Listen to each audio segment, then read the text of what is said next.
Hello everyone, welcome back to my channel inspiring you.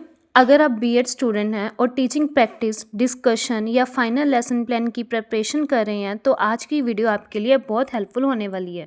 Lesson plan बनाना सिर्फ एक formal process नहीं है बल्कि एक इफ़ेक्टिव टीचर बनने का पहला स्टेप है। लेकिन बहुत बार हम छोटी छोटी मिस्टेक्स कर देते हैं जिनका इम्पैक्ट सिर्फ लेसन प्लान पर ही नहीं बल्कि हमारी टीचिंग और फाइनल डिस्कशन पर भी पड़ता है। इस वीडियो में मैं आपके साथ लेसन प्लान राइटिंग की 14 कॉमन मिस्टेक्स शेयर करूंगी जो अक्सर बीएड स्टूडेंट्स कर देते हैं। अगर आप इन मिस्टेक्स को अवॉइड कर लेंगे तो आपका लेसन प्लान भी इम्प्रूव होगा और टीचिंग कॉन्फिडेंस भी। तो चलिए बिना टाइम वेस्ट किए हुए शुरू करते हैं। सबसे पहली और सबसे कॉमन मिस्टेक है गलत टॉपिक सेलेक्ट करना। बहुत सारे स्टूडेंट्स टॉपिक सिर्फ इसलिए चूज़ कर लेते हैं क्योंकि उन्हें लगता है कि ये ईजी है, लेकिन टॉपिक सेलेक्ट करते वक्त सबसे इम्पोर्टेंट चीज़ ये है कि आप उस टॉपिक में कितने कंफर्टेबल हो। अगर आपको खुद टॉपिक अच्छे से समझ नहीं आता तो टीचिंग के टाइम हेजिटेशन आएगी, आप बार बार लेसन प्लान देखोगे, कॉन्फिडेंस कम हो जाएगा और स्टूडेंट्स के क्वेश्चंस का आंसर देना भी मुश्किल हो सकता है। इसलिए हमेशा वही टॉपिक चूज़ करिए जिसे आप जेन्युइनली समझते हो और कॉन्फिडेंटली टीच कर सकते हो। एक और टिप देना चाहूँगी, टॉपिक सेलेक्ट करने के बाद उसके बारे में बुक या अदर रिसोर्सेज से भी थोड़ा बहुत पढ़ लेना चाहिए। इससे आपकी अंडरस्टैंडिंग और स्ट्रॉन्ग हो जाएगी और डिस्कशन के टाइम भी कॉन्फिडेंस दिखेगा। ऑलवेज रिमेंबर, एक कंफर्टेबल टीचर ही इफ़ेक्टिव टीचर होता है।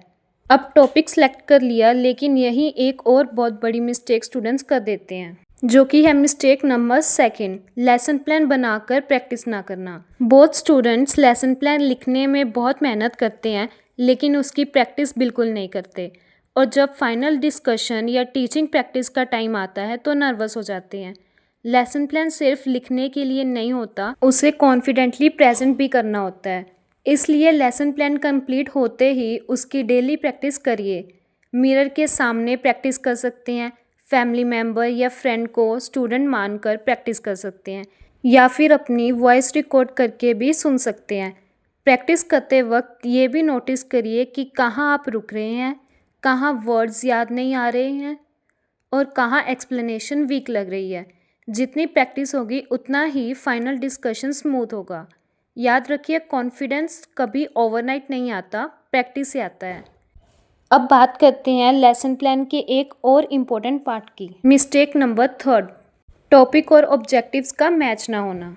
लेसन प्लान का हर सेक्शन एक दूसरे से कनेक्टेड होना चाहिए। कई बार स्टूडेंट्स टॉपिक कुछ और लिखते हैं और ऑब्जेक्टिव्स किसी और डायरेक्शन में चले जाते हैं। एग्जाम्पल के लिए, अगर आपका टॉपिक फोटोसिंथेसिस है तो ऑब्जेक्टिव्स भी इसी टॉपिक से रिलेटेड होने चाहिए।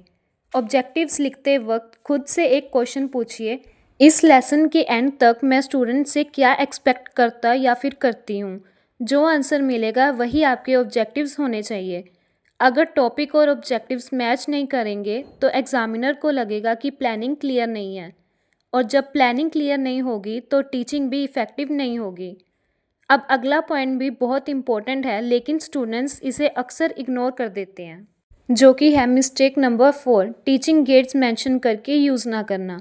लेसन प्लान में हम टीचिंग एड्स लिख देते हैं जैसे chart, model, flash cards, PPT या रियल ऑब्जेक्ट्स, लेकिन एक्चुअल टीचिंग के टाइम उनका यूज़ ही नहीं करते। ये बहुत कॉमन मिस्टेक्स हैं। टीचिंग एड्स सिर्फ लेसन प्लान कंप्लीट करने के लिए नहीं होते, इनका पर्पस स्टूडेंट्स को कंसेप्ट को विजुअली और प्रैक्टिकली समझाना होता है। अगर आप लेसन प्लान में चार्ट मेंशन कर रहे हो तो टीचिंग के वक्त चार्ट दिखाया भी जाए। अगर मॉडल लिखा है तो उसे एक्सप्लेन भी करिए। और एक बात का ध्यान रखिए, टीचिंग एड हमेशा टॉपिक से रिलेटेड होना चाहिए। सिर्फ डेकोरेशन के लिए कोई एड यूज़ मत करिए। एक अच्छा टीचिंग एड आपकी टीचिंग को इंटरेस्टिंग, इंटरेक्टिव और मेमोरेबल बना देता है। अब तक हमने लेसन प्लान की प्लानिंग और प्रिपरेशन की बात की। अब बात करते हैं लेसन प्लान के सबसे इम्पोर्टेंट पार्ट यानी पीके टेस्टिंग की। मिस्टेक नंबर 5, पीके टेस्टिंग में यस नो क्वेश्चंस पूछना। पीके टेस्टिंग यानी previous knowledge testing lesson plan का बहुत इंपॉर्टेंट पार्ट होता है। इसका पर्पस सिर्फ क्वेश्चंस पूछना नहीं होता बल्कि ये चेक करना होता है कि स्टूडेंट्स को इस टॉपिक के बारे में पहले से कितनी नॉलेज है। लेकिन बहुत सारे स्टूडेंट्स यही सबसे बड़ी मिस्टेक कर देते हैं, वो यस या नो वाले क्वेश्चंस पूछ लेते हैं जैसे do you know about photosynthesis या have you heard about neuron. Student simply yes या नो बोल देता है और इससे आप उसकी एक्चुअल नॉलेज असेस ही नहीं कर पाते। इसलिए हमेशा ऐसे क्वेश्चंस फ्रेम करिए जिनका आंसर स्टूडेंट वन वर्ड या शॉर्ट सेंटेंस में दे सकें। फॉर एग्जांपल, प्लांट्स अपना फूड कैसे बनाते हैं, या ह्यूमन बॉडी का कंट्रोल सेंटर क्या है। ऐसे क्वेश्चन से आपको स्टूडेंट्स की अंडरस्टैंडिंग भी पता चलती है और क्लास भी इंटरेक्टिव बनती है। ऑलवेज रिमेंबर, पीके टेस्टिंग का पर्पस कॉन्वर्सेशन स्टार्ट करना है, सिर्फ अटेंडेंस लेना नहीं। सिर्फ क्वेश्चंस बनाना ही इनफ नहीं होता, उनका सीक्वेंस भी इक्वली इम्पोर्टेंट होता है। मिस्टेक नंबर 6, पीके टेस्टिंग के क्वेश्चंस का प्रॉपर फ्लो ना बनाना। ये मिस्टेक भी बहुत कॉमन है। कई स्टूडेंट्स पीके टेस्टिंग के क्वेश्चंस रैंडमली लिख देते हैं। एक क्वेश्चन किसी और टॉपिक का होता है, दूसरा किसी और डायरेक्शन में चला जाता है। लेकिन पीके टेस्टिंग का एक प्रॉपर फ्लो होना चाहिए। क्वेश्चंस हमेशा इजी से डिफ़िकल्ट और जनरल से स्पेसिफिक होने चाहिए। हर क्वेश्चन प्रीवियस क्वेश्चन से कनेक्टेड होना चाहिए।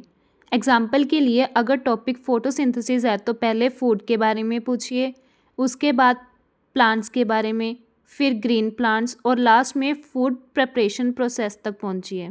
इस तरह स्टूडेंट्स नेचुरली आपके टॉपिक तक आ जाएंगे और इंट्रोडक्शन भी बहुत स्मूथ लगेगा। एक अच्छा पीके टेस्टिंग फ्लो स्टूडेंट्स को कंफ्यूज नहीं करता, बल्कि उन्हें नए टॉपिक के लिए मेंटली प्रिपेयर करता है। अब बात करते हैं पीके टेस्टिंग के सबसे इम्पोर्टेंट क्वेश्चन की। मिस्टेक नंबर 7, लास्ट पीके टेस्टिंग क्वेश्चन गलत फ्रेम करना। पीके टेस्टिंग का लास्ट क्वेश्चन सबसे इम्पोर्टेंट होता है। इसी क्वेश्चन के बाद टीचर अपना टॉपिक इंट्रोड्यूस करता है। बहुत स्टूडेंट्स लास्ट क्वेश्चन ही ऐसा बना देते हैं जिनका आंसर पहले वाले क्वेश्चन से ही मिल जाता है, या फिर क्वेश्चन इतना इजी होता है कि स्टूडेंट तुरंत आंसर दे देता है। ट्राई करिए कि लास्ट क्वेश्चन थोड़ा टफ प्रोवोकिंग हो, ऐसा क्वेश्चन जिसका आंसर स्टूडेंट्स जनरली ना दे पाएँ। उसके बाद आप कॉन्फिडेंटली बोल सकते हैं, well students, today we will discuss about photosynthesis. इससे टॉपिक इंट्रोडक्शन नेचुरल भी लगेगा और प्रोफेशनल भी। लेकिन रियल क्लासरूम में हर बार सब कुछ प्लान के अकॉर्डिंग नहीं होता। मिस्टेक नंबर 8, स्टूडेंट ने आंसर दे दिया तो नर्वस हो जाना। बहुत बार ऐसा होता है कि स्टूडेंट आपके लास्ट पीके टेस्टिंग क्वेश्चन का आंसर दे देता है और इसी पॉइंट पर कई बीएड स्टूडेंट्स नर्वस हो जाते हैं। सबसे पहले एक बात याद रखिए, ये बिल्कुल नॉर्मल सिचुएशन है। अगर स्टूडेंट आंसर दे देता है तो पैनिक बिल्कुल मत करिए। इसलिए हमेशा अपने पास बैकअप क्वेश्चंस रेडी रखिए। आप उस टॉपिक के टाइप्स पूछ सकते हैं, पार्ट्स पूछ सकते हैं, फंक्शंस, एग्जांपल्स पूछ सकते हैं। और अगर स्टूडेंट फिर भी सब कुछ बता दे तो स्माइल के साथ सिंपली बोलिए वेरी गुड। आज हम इसी टॉपिक को डिटेल में डिस्कस करेंगे। कॉन्फिडेंस लूज़ मत करिए।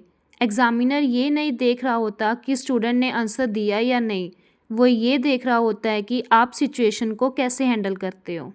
अब चलिए लेसन प्लान के एक और इम्पोर्टेंट सेक्शन की बात करते हैं। मिस्टेक नंबर 9, बिहेवियरल ऑब्जेक्टिव्स में वेग वर्ड्स यूज़ करना।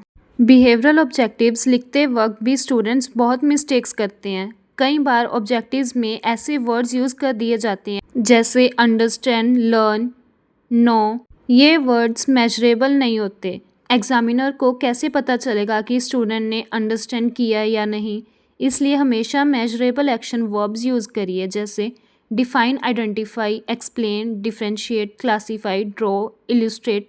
ये वर्ड्स क्लियर होते हैं और इजीली असेस भी किए जा सकते हैं। बिहेवियरल ऑब्जेक्टिव्स लिखते वक्त हमेशा ये सोचिए कि लेसन प्लान के एंड में स्टूडेंट एग्जैक्टली क्या कर पाएगा। अगर ये क्लियर है तो आपके ऑब्जेक्टिव्स भी ऑटोमेटिकली स्ट्रॉन्ग बन जाएंगे। अब तक हमने पीके टेस्टिंग और ऑब्जेक्टिव्स की बात की। अब देखते हैं कुछ और कॉमन मिस्टेक्स जो टीचिंग को डायरेक्टली अफेक्ट करती हैं। Mistake number 10, questions class level के अकॉर्डिंग ना रखना। ये मिस्टेक बहुत स्टूडेंट्स अननोइंगली कर देते हैं। लेसन प्लान बनाते वक्त हमेशा याद रखिए कि आप किस क्लास के स्टूडेंट्स को पढ़ाने वाले हैं। अगर क्लास 6 के स्टूडेंट्स हैं तो क्वेश्चंस भी उनकी अंडरस्टैंडिंग के अकॉर्डिंग होने चाहिए। कई बार स्टूडेंट्स बहुत डिफ़िकल्ट क्वेश्चंस पूछ लेते हैं जिनका आंसर स्टूडेंट्स के लेवल से बाहर होता है, और कभी कभी इतने इजी क्वेश्चंस पूछते हैं कि लर्निंग का पर्पस ही ख़त्म हो जाता है। क्वेश्चन फ्रेमिंग करते वक्त हमेशा स्टूडेंट्स की एज, प्रीवियस नॉलेज और क्लास लेवल को ध्यान में रखना चाहिए। अगर क्वेश्चंस एप्रोप्रिएट होंगे तो स्टूडेंट्स एक्टिवली पार्टिसिपेट भी करेंगे और आपकी टीचिंग भी इफ़ेक्टिव होगी। अब अगला पॉइंट है जो टीचिंग को इंटरेस्टिंग बनाता है। मिस्टेक नंबर 11, एग्जाम्पल्स या फिर एक्टिविटीज़ प्लान ना करना। सिर्फ थ्योरी एक्सप्लेन कर देना ही इफ़ेक्टिव टीचिंग नहीं होती। स्टूडेंट्स को टॉपिक तब ज़्यादा अच्छे से समझ आता है जब आप रियल लाइफ एक्टिविटीज़ और एग्जाम्पल्स यूज़ करते हो। बहुत स्टूडेंट्स लेसन प्लान में एग्जाम्पल्स या एक्टिविटीज़ इंक्लूड ही नहीं करते। इस वजह से लेसन बोरिंग लगने लगता है। अगर आप साइंस पढ़ा रहे हो तो डेली लाइफ एग्जाम्पल ज़रूर दीजिए। अगर इंग्लिश पढ़ा रहे हो तो सेंटेंस प्रैक्टिस या क्लासरूम एक्टिविटीज़ करा सकते हो। हर टॉपिक के लिए छोटी सी एक्टिविटी या एक सिंपल एग्जाम्पल स्टूडेंट्स को टॉपिक याद रखने में बहुत हेल्प करता है। ऑलवेज रिमेंबर, स्टूडेंट्स थ्योरी से कम और एग्जाम्पल से ज़्यादा सीखते हैं। अब बात करते हैं टाइम मैनेजमेंट की। मिस्टेक नंबर 12, पीके टेस्टिंग में टाइम मैनेज ना करना। पीके टेस्टिंग इम्पोर्टेंट है, लेकिन इसका मतलब ये नहीं कि आप 10 से 15 मिनट सिर्फ इसी में लगा दो। कई स्टूडेंट्स पीके टेस्टिंग को इतना लंबा कर देते हैं कि एक्चुअल टीचिंग के लिए टाइम ही कम बचता है। Generally PK testing 3 to 5 minutes के अंदर कंप्लीट हो जानी चाहिए। क्वेश्चंस कंसाइज रखिए और अननेसेसरी डिस्कशन अवॉइड करिए। ध्यान रखिए कि लेसन के हर stage, introduction, presentation, blackboard work, recapitulation and homework, सबको प्रॉपर टाइम मिलना चाहिए। एक अच्छा टीचर वही होता है जो पूरे पीरियड को इफ़ेक्टिवली मैनेज करे। अब बात करते हैं ब्लैक बोर्ड वर्क की, जिसे कई स्टूडेंट्स इंपॉर्टेंस ही नहीं देते। Mistake number 13, black board work को इग्नोर करना। ब्लैक बोर्ड वर्क आपकी टीचिंग का रिफ्लेक्शन होता है। कई बार स्टूडेंट्स सिर्फ बोलते रहते हैं और ब्लैक बोर्ड पर कुछ भी प्रॉपरली नहीं लिखते, या फिर उनकी हैंडराइटिंग ऐसी होती है कि स्टूडेंट्स अच्छे से पढ़ ही नहीं पाते। बोर्ड पर हमेशा सबसे पहले टॉपिक लिखिए, उसके बाद इंपॉर्टेंट कीवर्ड्स, डेफिनेशंस और डायग्राम्स को प्रॉपर स्पेसिंग के साथ लिखिए। राइटिंग रीडेबल होनी चाहिए और बोर्ड क्लीन होना चाहिए। अगर ज़रूरत हो तो बोर्ड को सेक्शंस में डिवाइड करके यूज़ करिए। एग्जामिनर ब्लैक बोर्ड वर्क को भी ऑब्जर्व करता है, इसलिए इस पार्ट को कभी इग्नोर मत करिए। और अब आते हैं आज की लास्ट मिस्टेक पर। मिस्टेक नंबर 14, रिकैप्चुलेशन और होमवर्क स्किप करना। बहुत स्टूडेंट्स लेसन प्लान एक्सप्लेन करने के बाद डायरेक्टली बोल देते हैं थैंक यू स्टूडेंट्स, लेकिन लेसन यहीं कंप्लीट नहीं होता। रिकैप्चुलेशन बहुत इंपॉर्टेंट पार्ट है। इस स्टेज पर आप 3 to 5 शॉर्ट क्वेश्चंस पूछकर चेक करते हो कि स्टूडेंट्स ने टॉपिक कितना समझा। क्वेश्चंस वही होने चाहिए जो आपके लेसन ऑब्जेक्टिव से रिलेटेड हों। उसके बाद रेलिवेंट होमवर्क ज़रूर दीजिए। होमवर्क सिर्फ फॉर्मेलिटी के लिए नहीं, बल्कि स्टूडेंट्स की लर्निंग को रीइंफोर्स करने के लिए होता है। अगर आप रिकैप्चुलेशन और होमवर्क स्किप कर देते हो तो लेसन इनकम्प्लीट लगता है। तो ये थी लेसन प्लान राइटिंग की 14 कॉमन मिस्टेक्स जो लगभग हर बीएड स्टूडेंट कभी ना कभी करता है। अगर आप इन मिस्टेक्स को अवॉइड करते हैं तो आपका लेसन प्लान सिर्फ एग्जामिनर को ही इम्प्रेस नहीं करेगा, बल्कि आपकी टीचिंग भी ज़्यादा इफ़ेक्टिव और प्रोफेशनल बनेगी। मुझे उम्मीद है कि ये वीडियो आपके लिए हेल्पफुल रही होगी। अगर वीडियो पसंद आई हो तो लाइक ज़रूर करिए और अपने बीएड फ्रेंड्स के साथ शेयर करिए, ताकि उन्हें भी इन कॉमन मिस्टेक्स के बारे में पता चल सके। और अगर आप lesson plan, discussion files, internship, teaching practice या बीएड से रिलेटेड और डिटेल्ड वीडियोस देखना चाहते हैं तो चैनल को सब्सक्राइब करना मत भूलिए। मिलते हैं नेक्स्ट वीडियो में। Thank you for watching.